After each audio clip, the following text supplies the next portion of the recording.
Olá, eu sou Roberto Duarte e essa é mais uma edição do programa Mentes que Brilham os Segredos dos CEOs. E hoje eu vou bater um papo fantástico. Vamos falar sobre arquitetura, sobre projetos visionários, sobre grandes obras que estão surgindo e que ainda surgirão. E para isso vou conversar com ele, Júnior Andrade. Júnior, prazer recebê-lo aqui conosco e uma grata satisfação fazer esse bate-papo, viu, meu cara? Fala, Alberto. Bom dia, tudo jóia? Como tá as coisas? Prazer todo meu, né? Estar participando aqui do seu podcast, né? Mentes que Brilham, né? Pô, tá selecionado aí para estar entre as mentes que brilham já é um prazer estar aqui com você, né? E Que vamos legal. bater um papo e falar um pouquinho sobre negócio, sobre arquitetura. Eu sempre abro as caixinhas, falo, e quando eu abro as caixinhas lá no Instagram, você fala sobre projetos, vida e obras. Então vamos falar um monte de É coisa aí. vamos lá, Júnior. Você tem É, sido destaque frente aos seus sim. projetos, não só em nível de Brasil, como Uhum, está aí, você saiu do interior da Bahia e hoje tem conquistado o mundo, até mesmo fronteiras fora do Brasil, Estados Unidos, Oriente Médio, com os seus projetos, com as suas ideias e com tudo aquilo que você tem construído. Como que uhum. se deu isso, Júnior? Como que tem sido isso para você? Como é que tem sido essa construção? Aham. Alberto, tudo começou lá no interior da Bahia, né? Eu sou de uma cidade, antes aqui nos bastidores a gente estava falando inclusive disso, né? Sou de uma cidade que o forte é a pecuária, né? No interior da Bahia. E você está no Mato Grosso, o forte é o agro, falando aqui nos bastidores. Então é uma cidade que para você ter noção, não tem nem a faculdade de arquitetura tem lá. Eu tive que sair para fazer em outras cidades porque lá é faculdade de veterinária, zootecnia, né? Tudo voltado pro agro, né? Então eu tive que sair de lá, né, para fazer faculdade fora. E assim que formei, né, por conta de uma visão mais, já comecei ali a ter uma visão mais empresarial da coisa, eu vi que o campo estava muito aberto, né? Uma cidade que tinha produtores, tinha pessoas com poder aquisitivo legal, alguns condomínios surgindo, e diferente da grande maioria dos meus colegas que queriam ir para as grandes capitais, né, eu resolvi voltar, né, para o interior da Bahia, porque vi ali um campo de atuação, uma necessidade de profissionais que prestassem serviço no ramo de arquitetura. E aí ali comecei, né, minha carreira há 7 anos atrás, mas, né, as redes sociais, né, me projetaram para fora e com 2 anos já fui para uma cidade um pouco maior, Vitória da Conquista, né, a cidade que eu estou falando, Itapetinga, na Uhum. Bahia. Fui para Vitória da Conquista, uma cidade um pouco maior, de 300 mil habitantes. Hoje é a terceira cidade maior da Bahia. E ali, né, quando eu saí dessa cidade, eu vi a capacidade que a gente tinha de, por meio das redes sociais, começar a ir para outros lugares, né? E eu falei, por que não ir para o mundo, né? E por que não expandir meus negócios? Sempre, minha história é de empreendedor, minha história é disso, de vender roupa na faculdade para me manter, para pagar a faculdade, de trabalhar no escritório de arquitetura até às 6 e chegar ainda falava que eu era sacoleiro, né? Eu viajava para o Peru para comprar roupa para vender na faculdade. Então, essa questão de sempre expandir, né, sempre me inquietou desde muito cedo. E aí, depois disso, né, com a possibilidade que eu vi por meio das redes sociais, eu falei, por que não ir no mundo? É tanto que tem uma entrevista minha com apenas 1 ano ou 2 anos de formado, e me perguntava qual era o seu objetivo. Eu falava, o mercado internacional. Eu tenho o objetivo de fazer isso. E aí a galera fala, pô, esse cara é maluco, no interior da Bahia tá falando de mercado internacional, que loucura é essa?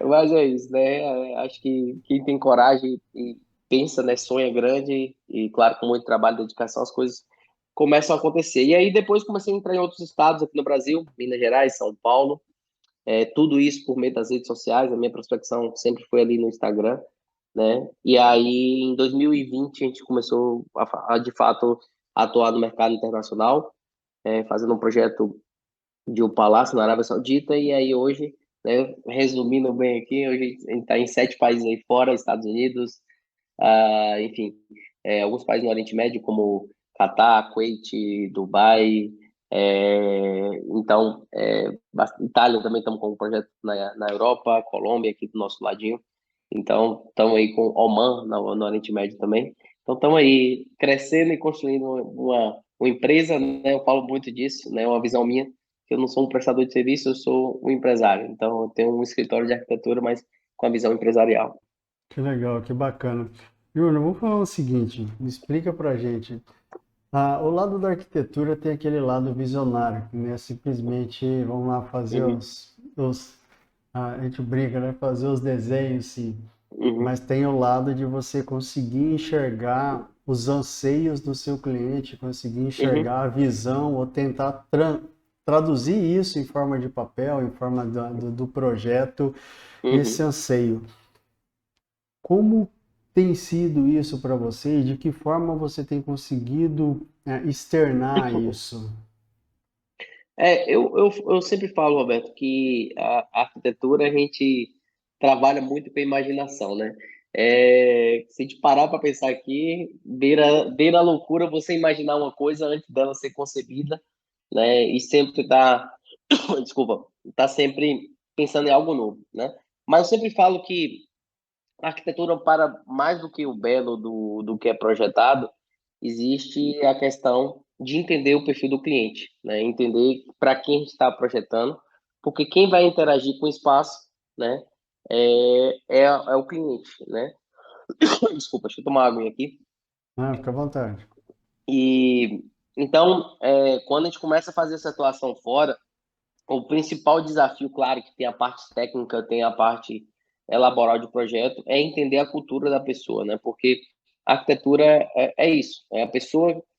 Uma coisa que eu ouvi que me marca muito na faculdade é que das três principais artes, né? A pintura, a escultura e a arquitetura, né? A pintura você pode ver ela, né? Pode até passar a mão em uma tela. A escultura você pode rodar ela, né? Mas a única obra de arte que você entra, né? Que você interage é a arquitetura, né? Quantas memórias a gente não vai ter aqui se a gente lembrar Uhum. da casa da nossa avó, da casa da nossa mãe, né? A nossa infância, a escola, sei lá, o hospital que tivemos do nosso filho, etc, etc, sempre vai estar relacionado, nossas memórias sempre estarão relacionadas a algum espaço, né? Então, uma viagem que a gente fez, um lugar que a gente conheceu. Então, a arquitetura é isso. Então, entender a pessoa, né? Seja aqui no Brasil ou fora, é o maior desafio para a gente propor uma boa arquitetura, né? Não adianta nada eu ter toda a técnica apurada se eu não entendo para quem eu estou projetando. Então, o maior desafio, assim, hoje, principalmente fazer projetos em diversos países é isso. A mente do americano é totalmente diferente da mente do brasileiro, que é diferente da mente do árabe. Então, a gente tem que estar sempre buscando entender isso aí, como é que a pessoa se relaciona com o espaço, né? Quando quando nós fazemos essa comparação, Júnior, a gente consegue, de alguma forma, eu diria assim, classificar a arquitetura brasileira, porque assim, nós somos ricos aí Uhum, em várias fontes, tanto a parte de material quanto a parte realmente de, de ambiente em si. uhum. É possível classificar isso hoje por te dizer, puxa, a arquitetura brasileira é diferenciada em função desses e desses fatores em relação ao que o mundo hoje preconiza? Sim. O que eu acho que é o diferencial da arquitetura brasileira? A gente tem um país muito grande, né? Eu tive em Dubai agora, fiquei um mês agora de maio até junho. Eu me reuni lá com um empresário dono de uma das maiores marmorarias do mundo. Eles têm projeto em 95 países. E ele me falou uma coisa que é o seguinte: o Brasil tem a maior diversidade de pedras naturais do mundo. Todas as cores que você quiser encontrar aqui, você encontra. Você encontra o branco, o cinza, o preto, o vermelho, o azul, o verde, todas as pedras exóticas do mundo, se quiser, assim, de cores, a gente tem uma variação muito grande. Então, o arquiteto brasileiro, ele vive num, digamos, um pequeno mundo. Aqui a gente tem diversidade cultural, né? A gente vai para o sul, a gente tem uma coisa mais europeia, a gente vai para a própria Bahia, o Nordeste tem algumas raízes africanas, a gente vem para São Paulo, a questão italiana muito forte. Então, assim, a gente tem uma diversidade muito grande, né? Então, essa diversidade prepara o profissional brasileiro, principalmente na arquitetura, né, com uma diversidade criativa muito grande. Porque a gente tem uma riqueza de materiais e o que seria arquitetura sem os materiais, né? Eu falo que uma das bases para a gente criar é ter repertório. Então a gente tem muito repertório. Então o profissional brasileiro ele já cresce nisso, numa gama criativa, né? E eu falo muito de arquitetura ser cultura, né? Quantos tipos de culinária a gente tem no Brasil? Às vezes você vai para Exato. um país, quando a gente vai para um país fora, às vezes é só um prato típico. No Brasil, pô, se for para o Mato Grosso é uma coisa, se for para São Paulo é uma Uhum. coisa, se for para Bahia é outra coisa, se for para o Sul é outra coisa. Então, essa diversidade cultural, né, nos dá um repertório muito grande. Então, os profissionais brasileiros eu classifico que eles são diferentes de outras partes do outro mundo, porque a gente tem uma diversidade, principalmente de materiais, né, e também o que acontece, a arquitetura ela é influenciada pelo clima. Então, por exemplo, né, as casas com telhados, né, que a gente tem no sul, né, por um clima mais frio, né, a gente já tem que ter um tipo de arquitetura com outra tipologia para regiões mais quentes do Brasil. Tem regiões que chove muito. Então, assim, essa diversidade também climática, né, nos gabarita para fazer projetos em várias partes do mundo. E é um pouquinho da arquitetura que a gente chama vernacular, né, que é aquela arquitetura que é produzida nas regiões, né, por exemplo, as casas de taipa, né, que são feitas no Nordeste, ou até a própria oca do índio, né, então a gente pega, por exemplo, esse tipo de telhado com o piaçava, que é feito aí no norte do país, e a gente vai ver isso lá em Bali, na Indonésia. Então, assim, a gente tem uma diversidade muito grande, o que gabarita o profissional até uma diversidade e um repertório muito grande para estar atuando em vários países do mundo, né? Que legal, que bacana. Você comentou agora há pouco que você desde o começo tentou trilhar e tem trilhado a visão de não ser só um arquiteto, mas ser um Uhum. empresário.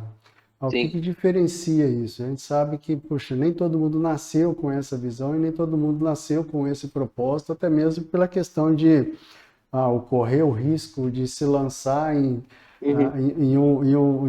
vou falar assim, em um ambiente onde você não enxerga onde é que está o interruptor, mas você acredita que está ali, e, pum, você vai lá e consegue fazer isso Uhum. acontecer. Como é que foi isso e tem sido isso para você, Júnior? Eu sempre, quando me apresentam, né, Roberto, eu assim, você é o quê, né? Se apresente. Eu falo, pô, eu sou arquiteto, sou empresário, sou pai, tenho um monte de atribuições, né? Mas eu sou um arquiteto empresário, né? Se fosse resumir isso. Eu vejo que no nosso setor, principalmente de arquitetura, tem muita gente que é criativa, muito artista, e às vezes fala, pô, eu não preciso entender de gestão, eu já sei fazer um bom projeto, né? Mas se a gente parar e analisar agora, principalmente na parte de prestação de serviço, a gente vai ver que no Brasil, né, e no mundo, os profissionais que se destacam, sejam um advogado, seja um médico, né, ou até mesmo um arquiteto, como eu estou falando aqui, eles se destacam primeiro porque são bons profissionais, claro, mas em segundo porque eles têm uma visão empresarial. Eles transformam o bom serviço, a técnica que eles têm em business, né? Então, assim, dos meus diferenciais é isso. Eu transformei toda a minha técnica, toda aquilo que eu sabia fazer de melhor, propor uma boa arquitetura, em business. E o que que isso significa? É entender que para a gente crescer, né, existe um fator chamado cliente. Né? Nenhuma empresa, nenhum arquiteto se tem destaque, né, se ele não tem clientes. Né? Não adianta nada ele fazer um ótimo serviço e ficar marcado por apenas um único bom serviço. Ele tem que ter uma certa recorrência. Né? E como é que a gente faz isso? Tendo uma visão comercial da coisa, né? Por meio de marketing, por meio de setores dentro do escritório. Né? Como é que a gente consegue a gente entende que a gente não pode escalar, e aí tem uma diferença entre escalar e escalonar, né? Uhum. Escalar, a gente consegue escalonar, né? Que é criar processos para que a gente pegue uma demanda, nosso horário, nosso tempo é limitado, porque a parte criativa ainda fica na minha direção, no escritório, mas existem outras etapas que a gente pode delegar e crescer. Né? Então, como a gente tem essa visão? Por meio de processos, por meio de contratação de equipe, descentralizando algumas coisas, delegando. Então, essa visão empresarial, Roberto, que eu falo que me ajudou pra caramba estar projetado hoje em 7 países. Né? Eu brinco às vezes, né, que eu poderia estar ganhando muito mais, percentualmente falando, se eu tivesse sozinho, né? Mas jamais eu teria o faturamento que eu tenho hoje se eu escolhesse esse caminho, né? De fazer tudo sozinho, de ser só um profissional autônomo, né? Então eu escolhi outro caminho, que é ser empresário, né? Ter uma visão de crescimento, se posicionar nesse mercado de arquitetura de alto padrão e é claro, e aí, por meio dessa visão, fazer a empresa crescer e expandir o horizonte. Então, assim, eu acho que é uma coisa também que veio comigo desde de pequeno, né? De pequeno mesmo, né? Eu tive uma infância Uhum. que não, que assim, para mim teve vários desafios, como ajudar meus pais vendendo refrigerante na feira para me manter. Então, aprendi a vender logo cedo. Então, essas questões que de fato me projetaram. Eu falo, inclusive, né, o pessoal no Instagram e alguns arquitetos que não adianta nada você ter o melhor serviço se você não sabe vender, se você não sabe se colocar na vitrine, Exato. porque você vai estar sendo só bom profissional para você mesmo ou para umas poucas pessoas. A gente tem que potencializar isso por meio de uma visão empresarial. Júlio, você tem um dos maiores desafios aí como empresário, que é a questão de gerir essa criatividade. Uhum, E muitas vezes até mesmo, vamos falar assim, fazer com que ela aflore, fazer com que ela exale e venha para o papel. uhum. Como é que você entende o seu papel como líder à frente da sua equipe para que isso realmente alcance e atinja os objetivos e os anseios dos seus clientes? Vamos lá. Vou até explicar um pouco como é que funciona isso, né? Dentro do nosso escritório, a gente tem, todo projeto tem entre 5 e 6 etapas, né? A gente tem 2 etapas que são criativas e temos outras etapas que são executivas, que digamos assim, né? Que é detalhamento e etc. Toda a parte criativa do escritório, eu continuo sendo o diretor criativo. Então, eu coloco a mão na massa, né? Porque isso é o DNA do escritório, não tem como mudar. Então, assim, a parte criativa, que são as 2 primeiras etapas, que é estudo preliminar e a parte de fachadas ou a parte de interiores, eu continuo colocando a mão ali. E a parte executiva, que são os detalhamentos dessa obra, né? Eu falo assim, eu idealizo como é que vai ser o copo e a minha equipe vai falar qual tipo de vidro a gente vai utilizar, como é que a gente vai fazer a borda, quais as Uhum. dimensões disso aqui. Então, essa parte criativa ainda fica comigo, não tem como sair. E é claro que eu tenho um time que me dá o suporte disso. As demais coisas a gente criou processos, né, para que as coisas aconteçam. Então, dentro dos anseios do cliente, eu falo de dor do cliente, tem sim uma boa solução estética, que todo mundo, quando contrata um profissional de arquitetura, ele quer alguma coisa única e exclusiva, então isso eu não posso delegar, né?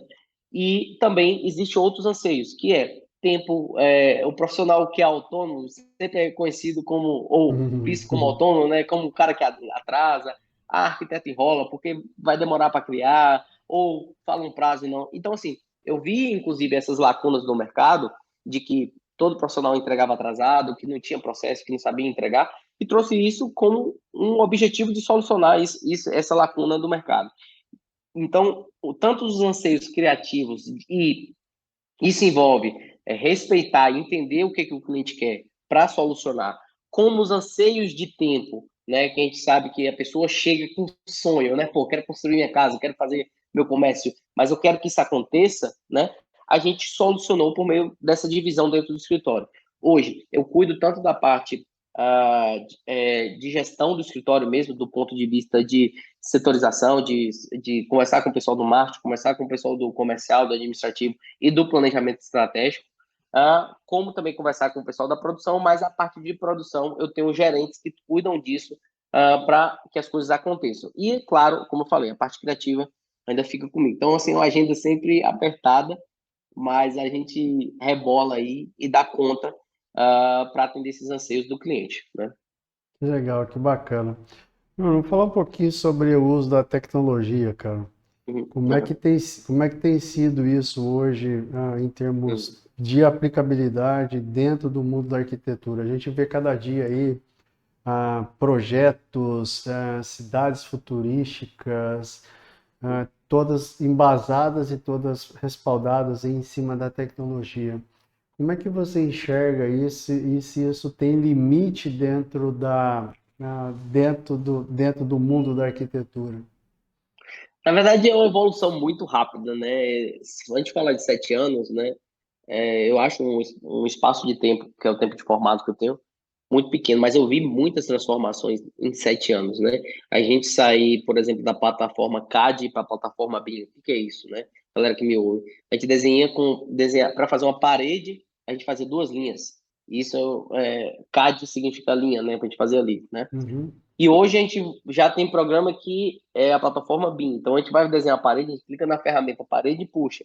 Então ali já alimenta todas as informações, quantos blocos vai ter, qual a espessura do cimento. Então, assim, essa foi a principal mudança. Então, e a gente ganhou muito tempo de produção. Automaticamente, quando se tem uma velocidade maior de produção, isso aumenta o nosso fator inclusive de produção, né? Se você consegue produzir mais, você consegue receber novas demandas, né? Então a tecnologia ajudou muito, principalmente na parte de produção de escritório de arquitetura e continua evoluindo. Hoje a gente já tem o que a gente chama de ferramentas de parametrização.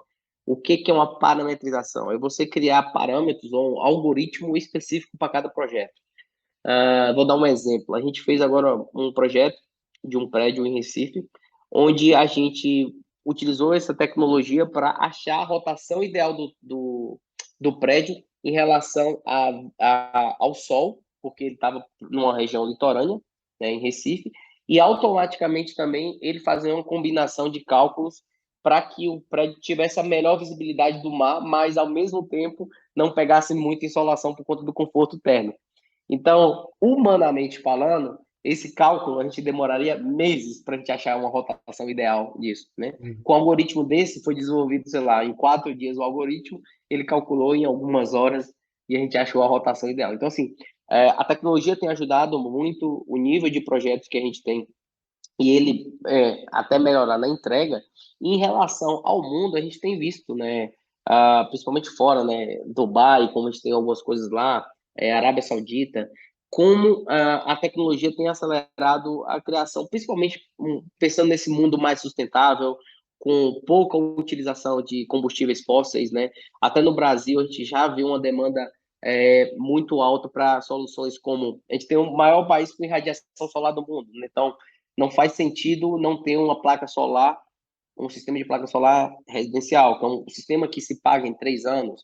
A própria questão das tomadas para carregamento de carro, com essa previsão, inclusive quando a gente olha as grandes montadoras com Uhum. planos para reduzir carros com combustíveis fósseis, né? Então, assim, tem acelerado e essas mudanças no mundo interferem, inclusive, na arquitetura. Então, assim, é, tem ajudado pra caramba essa questão de tecnologia, mas eu falo, profissional que não se atenta a isso, né, e que vê apenas, isso é um futuro longe, não vai acontecer. Eu sou prova viva que em 7 anos eu vi muita coisa acontecer e muita coisa dentro de 3, 2 anos a gente vai mudar muito a forma de a gente produzir, né? As casas com automação, né? Hoje já tem controle de temperatura por conta de quando você entra ou já tem um termômetro que analisa a sua temperatura e ajusta a temperatura da casa. Então, assim, tem muita coisa envolvida na construção civil em relação à tecnologia, que vai desde a produção de projetos, né, até a questão de automação residencial, daquilo que você vai ter dentro da sua casa e vai utilizar esses aparatos tecnológicos aí. Que legal, que bacana. Se a gente comparar, Júnior, a gente brinca, né, que a visão que o Oscar Niemeyer teve lá atrás de fazer, né, construir o Brasil em 50 anos, em 5 anos, é, Uhum. transportando isso, você que teve aí em Dubai, com toda essa transformação que também, pô, a cidade que saiu do meio da areia e virou o que virou lá hoje. Quando a gente olha para o nosso contexto brasileiro, para as nossas cidades brasileiras, você já vê essa movimentação? Nós podemos dizer que em algumas cidades já estão caminhando para isso dentro do nosso contexto?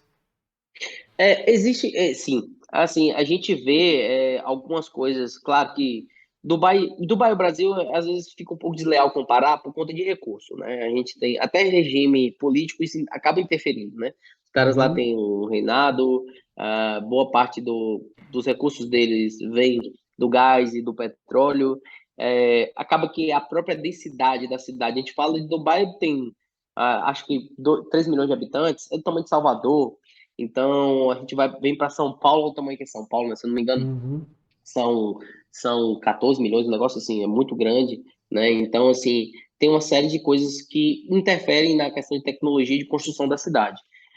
Só que eu vejo no Brasil, né, no macro, né, com um ganho potencial em relação a, comparando Dubai, por exemplo, na questão de produção de energia, né? Toda a construção civil, ela é movida por energia elétrica, né? Então, o Brasil hoje tem um campo, como eu falei, né, de a maior país do mundo com irradiação, possibilidade de extrair de energia eólica, então tem muita coisa aqui acontecendo. E do ponto de vista de mais São Paulo, que eu estou aqui, né? A gente vê, inclusive, escritórios internacionais atuando aqui por meio de como eu falei, de arquitetura paramétrica, trazendo tecnologia. Então, eu acho, assim, que o Brasil está se desenvolvendo do ponto de vista de tecnologia, né? É claro que a gente tem vários limitantes, né? Limitantes que vão desde cunho financeiro até mesmo a mão de obra, né? A gente tem uma mão de obra que saiu um dado recentemente que as próprias construtoras aqui no Brasil, as grandes, né, estão tendo que investir em formação dos profissionais porque a mão de obra acaba que é um pouco desqualificada do ponto de vista técnico, de ler uma planta. Então, assim, a gente ainda tem muito que evoluir. Eu acho que a evolução começa por meio da educação, né? Não tem para onde correr. A formação de melhores profissionais. Eu tive, inclusive, no sul do país, no Parque Fabril, lá em Bento Gonçalves, algumas fábricas ali no Rio Grande do Sul, de produção moveleira, e como lá já tem uma visão, inclusive, das próprias empresas investirem na formação técnica dessas pessoas para já estarem aptas a trabalhar no Parque Fabril, né? Então, acho que a gente tem um caminho muito longo ainda aqui no Brasil em relação à formação, aperfeiçoamento da mão de obra, que vai desde a mão de obra que eu falo, a mão de obra ali, pé no chão, ali na obra mesmo, do pedreiro, do servente, até mesmo do profissional de arquitetura, né? O profissional de arquitetura, tem muitos profissionais bons aqui no Brasil, mas a gente vê que ainda tem, eu falo porque a gente tem um time com quase 30 pessoas, então a gente vê que às vezes a gente tem uma certa dificuldade, inclusive, de contratar. Eu falo do escritório internacional porque uma pessoa fala inglês, então, assim, algumas coisas básicas ainda que a gente tem que melhorar, mas, como eu falei, o Brasil é o quinto país, se eu não me engano, com maior faixa territorial do mundo, e só se Uhum. constrói com faixa territorial, né? Então a gente tem muita coisa para construir ainda, tem muita opção. O mercado aqui ainda está crescente na construção civil, tem muita coisa para fazer e claro que a tecnologia vai potencializar isso, né? Que legal, que bacana. Júnior, quando a gente fala aí, são, embora 7 anos, a gente fala sobre a questão da cultura, a questão dos valores. Que, Uhum. que valores hoje norteiam a JR Andrade, e que o Júnior levou para dentro da JR Andrade, cara?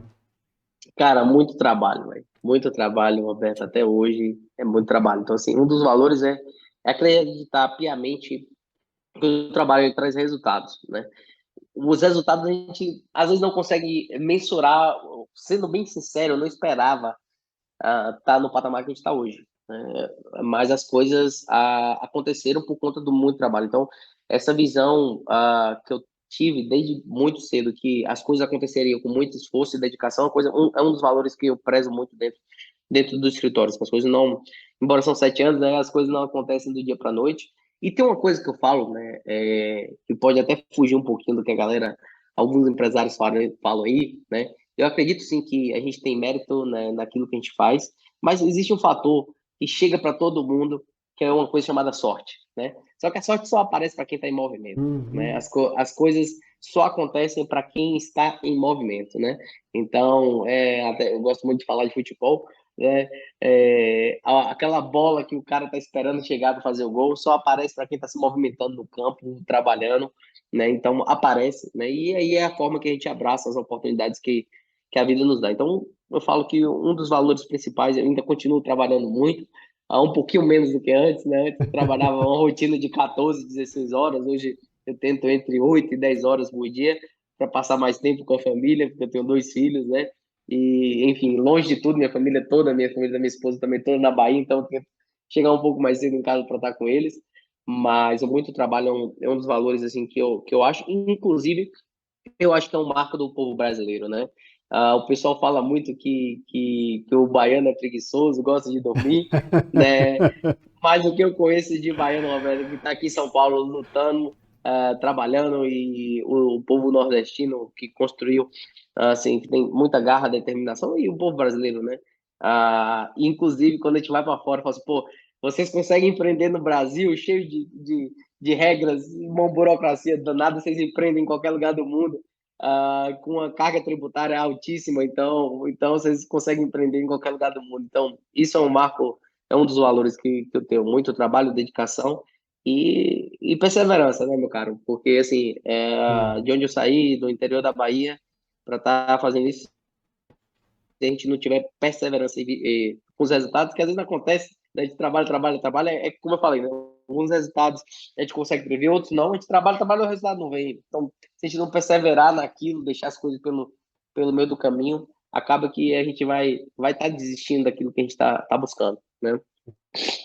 E, Júnior, até você comentou aí realmente a questão das 10 horas, 16 horas de trabalho. Ah, da onde que vem, Júnior, toda a inspiração para esse lado da criatividade, esse lado da visão dos projetos, cara? Uhum. Cara, eu já li alguns livros de criatividade, alguns falam que isso vem nato, outros falam que criatividade é uma coisa treinada, né? E eu fico no meio termo, né? Eu acho que a criatividade ela pode ser estimulada. Eu tenho criança, eu gosto de observar minhas cobaias, né? E a gente vê quando a gente estimula eles, né? Ter contato com algumas coisas, como a criatividade vai surgindo, né? Ou vai sendo potencializada. Então, uma das coisas, minha mãe é professora, né? Ela dava aula de educação artística na escola. Eu acho que isso teve uma certa influência na minha vida de criar. E também, outra coisa, eu acho que minha infância também foi recheada de uma infância onde a gente não tinha muito recurso, então criar os brinquedos, né? Criar as brincadeiras, isso foi uma coisa que me marcou muito. Tanto que hoje, Alberto, lá em casa o berço do meu pequeno quebrou e eu saí com o mais velho, que tem 3 anos, para ir na Tok Tok comprar madeira para reformar o berço dele. Então, eu gosto dessas coisas, até hoje faço com minhas crianças. E acho que criatividade é muito disso. Está relacionado ao meio que a gente está e repertório, né? A gente vê hoje músicos falando que escutam bastante, ouvem outras coisas, né? Até mesmo se a gente for para a própria literatura, até para o cinema, quantos cineastas, quantos filmes vê, se inspiram. Então, assim, acho que é muito de repertório. Então, eu sempre gostei de criar, né? Criar na infância, criar brincadeira. Quando na adolescência, para fazer algum job ali, ganhar algum dinheirinho, eu criava alguma coisa ali no Corel, Photoshop. Então, sempre gostei de criar, né? Então, é uma coisa que vem desde de pequeno, mas acho que foi estimulada também. Que legal, que bacana, que bacana. Júnior, dentro da sua visão, dentro de tudo que você já conhece, cara, quais serão as principais transformações que nós veremos aí nos próximos anos que vão nos impactar enquanto seres humanos e de que forma nós devemos estar preparados para essas mudanças? Vamos lá. As principais transformações que eu vejo principalmente acho que o mundo está tendendo, né, cada vez mais a essa questão sustentável, né? Quantos lançamentos imobiliários a gente vê, até mesmo, né, o pessoal que não conhece o agro, que acha que o agro detona a natureza, né? Acho que Uhum. o agro, quem você está aí na região, né, sabe disso.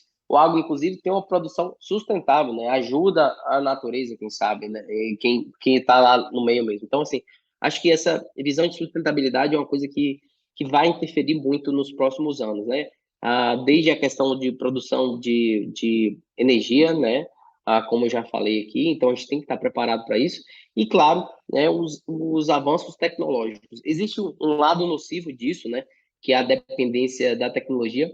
E eu vou chamar a galera que está ouvindo a gente a pensar, né? Imagine hoje se vocês estivessem sem internet, né?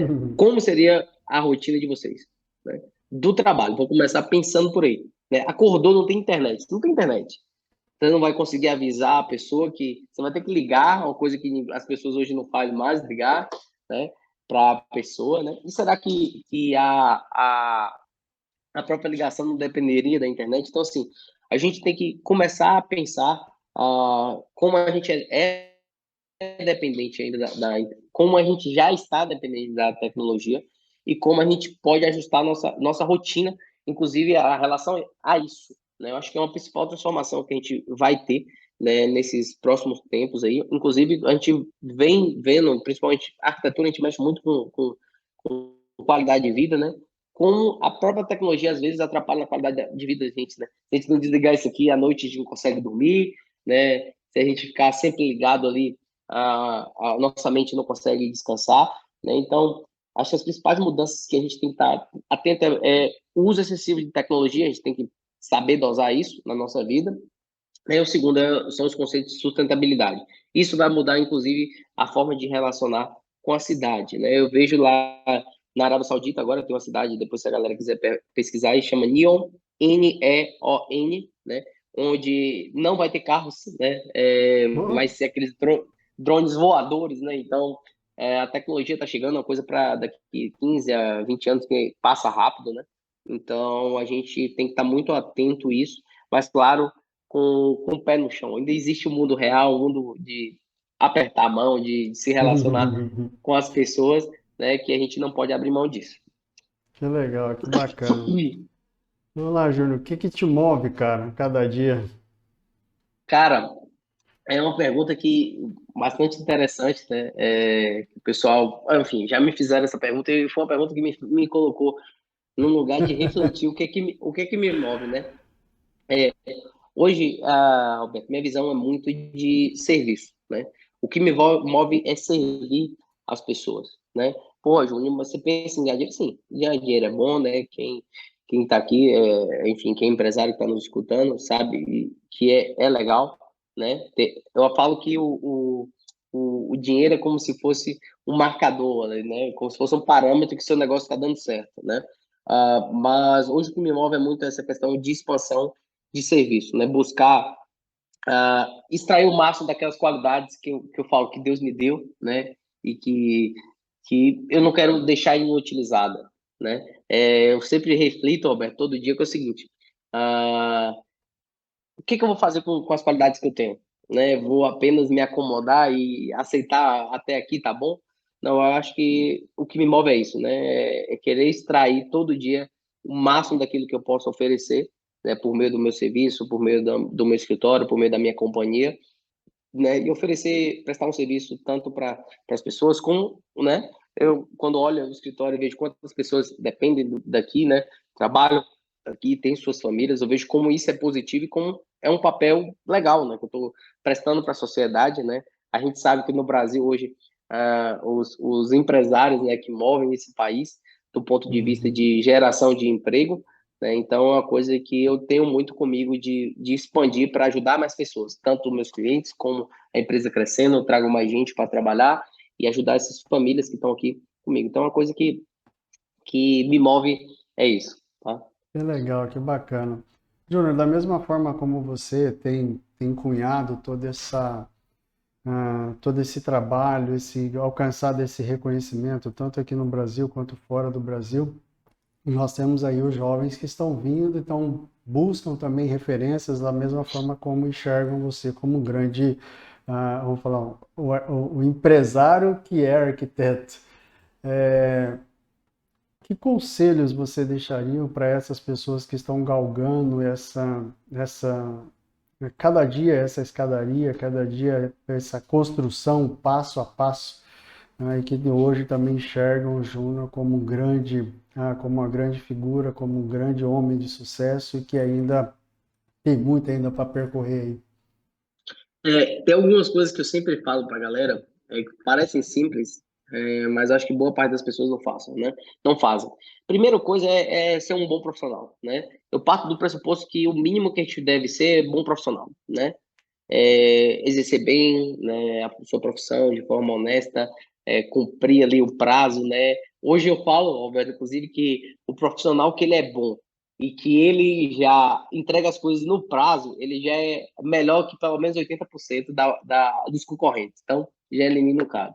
né? Uma outra dica que eu sempre falo é aprenda a vender, né? A gente tem uma mentalidade aqui no Brasil que o vendedor é aquele cara que passa a lábia, que vende uma coisa que a pessoa não quer, e acho que é uma visão totalmente distorcida do que é um vendedor. Acho que o vendedor é aquele que coloca o serviço, entende o cliente e oferece a melhor solução para ele. Então, uma segunda dica que eu falaria é aprenda a vender, né?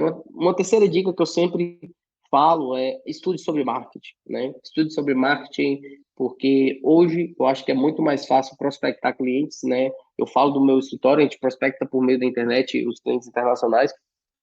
Se a pessoa tiver algumas noções de marketing, principalmente marketing digital, ela está, né, na maior vitrine do mundo que se chama internet, né? E independente da localização, pode estar lá no interior da Bahia e estar prospectando clientes em Dubai, né? Então, é uma dica que eu sempre gosto de falar para o pessoal. E a outra, né, dedicação, né? Acho que a gente tem que ter muita dedicação. E ainda mais na geração de hoje, esperar as coisas acontecerem. Eu brinco que a geração hoje é miojo, né? Se a solução não veio com 3 minutos, né? Já desiste, já parte para outra. Se fala assim, não achei no Google, 3 minutos já desistiu. Então, eu acho que é muito de persistência, esperar esse mundo ansioso que a gente vive, os resultados, eles precisam se maturar, né? Tem uma pesquisa, inclusive, que foi feita na Universidade Americana, que tem um tempo dos profissionais, principalmente prestadores de serviço, advogado, arquiteto e etc. Qual o tempo médio para que as pessoas comecem a ter resultados? São 10 anos. Né? Então, assim, as pessoas querem formar e já quero ter um cliente em Dubai, e as coisas assim não acontecem do dia para a noite. Então, acho que seria uma dica que eu dou para todo mundo. Todo empresário que eu conheço de sucesso, as coisas não aconteceram do dia para a noite. Foi uma construção que vem há muito tempo e continua, e persistência é uma coisa que está ali no DNA dessas pessoas que eu começo. Então, quem está nos ouvindo aí, seria isso, né? É aprender a vender, marketing digital, ter muita persistência, tá? E esperar um pouco para as coisas começarem a acontecer. Que legal, que bacana. Bom, João, cara, que prazer poder conhecer um pouco dessa história, um pouco dessa trajetória e ver aí o quanto que você tem contribuído, falar de certa forma, para a nossa imagem fora do Brasil e aqui e até mesmo dentro do Brasil, trazendo o que há de melhor para nós. Cara, assim, desejo meu de coração que você continue exalando essa criatividade, esse bom ânimo, essa coragem, essa vontade de transformar não só o ambiente onde você atua, mas também todo lugar por onde você passa, viu, cara? Parabéns mesmo. Fico lisonjeado de poder fazer esse bate-papo, cara. Pô, Roberto, muito obrigado, né, pelo espaço aqui, foi aberto para a gente, para falar um pouco da minha história, né? Parabéns aí pelo programa, muito legal tá batendo papo, ver pessoas com perspectivas diferentes. E é isso. Muito obrigado, hein, meu amigo. Obrigado. Gente, infelizmente finalizamos por aqui mais uma edição do programa Mentes que Brilham, os Segredos dos CEOs. Tenhamos uma semana ricamente produtiva e abençoada e nos vemos na próxima semana. Até lá.